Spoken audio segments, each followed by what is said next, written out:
it is something up there. Look at that. It really is. Oh, and the box going past it too. You can see that. Look at that, Allie. I want you to look at the road. I am. I'm not doing this while I'm driving.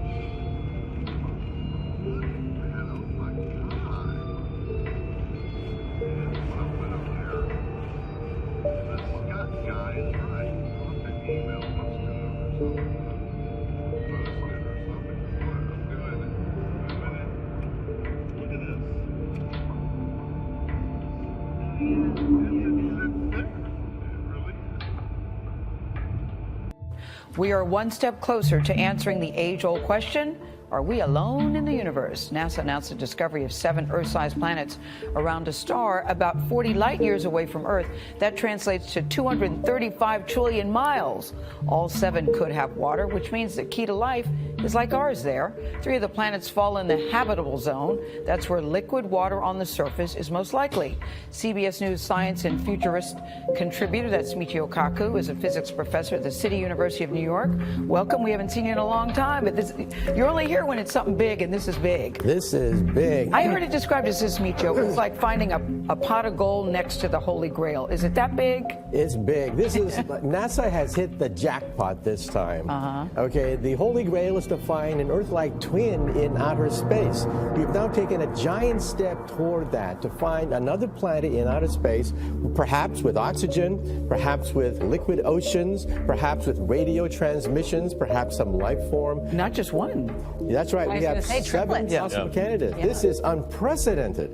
Astronomers are just jumping up and down right now. How did they actually find these? Well, it's very difficult because these planets cannot be seen directly. However, when they go in front of the mother star, it dims the light from the mother star, and that's how we do it. We look for periodic dimming of stars, and that is a characteristic of a planet moving in front of the star. You said twin, and I said triplets because 3 of them are actually in what's called the habitable zone. Explain what that means and what it may mean in terms of if there's life out there. That's right. This is called the Goldilocks zone. If a planet is too close to the sun, then the oceans boil away. If a planet is too far from the sun, the oceans freeze. You have to be just right from the sun to have liquid water, which is the universal solvent. It's where DNA first gets off the ground. So what's the next step here for scientists? The next step is we want to look at the atmospheres of these planets. We want to look for oxygen, water vapor. We want to look maybe even for radio transmissions. Perhaps there's intelligent life there. Perhaps they've harnessed some kind of radio. So this means that we're now hot on the heels of our best shot at finding a twin in outer space. Will we know next week? No, it'll take lots of months and months of very painful work, because an announcement that we have found evidence of life is huge. Much bigger than like Columbus discovering the New World. Bigger than Columbus. 235 trillion miles sounds I'm very, skipping very a far. jump. Come on. Is it? Yeah, it would take a few. In astronomical terms. Yeah, it would take a few 100,000 years for a Saturn rocket to reach that distance. Don't hold your breath. All right. All right, Professor Kaku, thanks very much.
خليلة.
يا عمي وش ظلمت؟